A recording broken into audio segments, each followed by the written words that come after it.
Hi, welcome to India. This is the tour of a lifetime. We are here to show you around the ancient Indus Valley. Let's start with the river valley and the Himalayan mountains. People settled there for the great agriculture, awesome fertilization of the ground, and nice weather.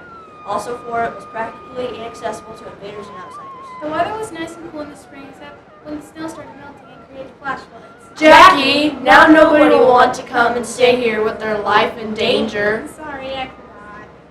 Well, in the summer it was hot and humid, the perfect weather for growing crops. When the river flooded to stay out of the water, people built houses on mounds of mud.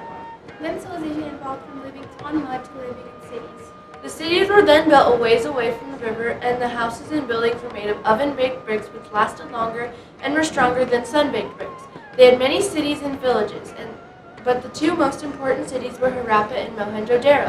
This early civilization is often called the Harappan civilization. The remains found by the archaeologists of Mohenjo-daro provided more evidence. Only in the city the rich people lived. They had two-story houses which were large enough to have courtyard and room for each slave. The people also created and played games and made toys. They played soccer and a form of chess. The great wall surrounded the city of Mohenjo-daro. They also had one community bathhouse which was used for a place of worship. Haha, you would think they were used for taking baths. Mohenjo-daro's streets were 30 feet across and had straight, wide sides. The city was carefully laid out, and the streets were laid out to form rectangular blocks for the houses.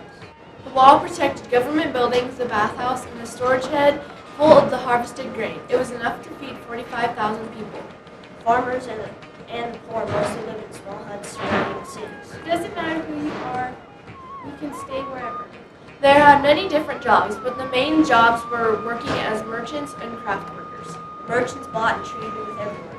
The craft workers made things such as fine silver, jewelry, handmade pottery, and sometimes rugs or blankets made from cotton or silk.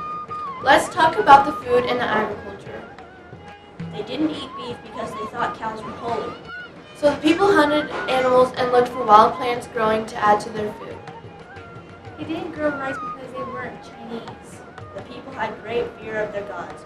People thought that if you made them mad or didn't pray, they would set their wrath upon them and bring sickness or other bad outcomes. But as time progressed, we have started to believe in a different God, such as Jesus Christ. One of their most important gods was Brennan.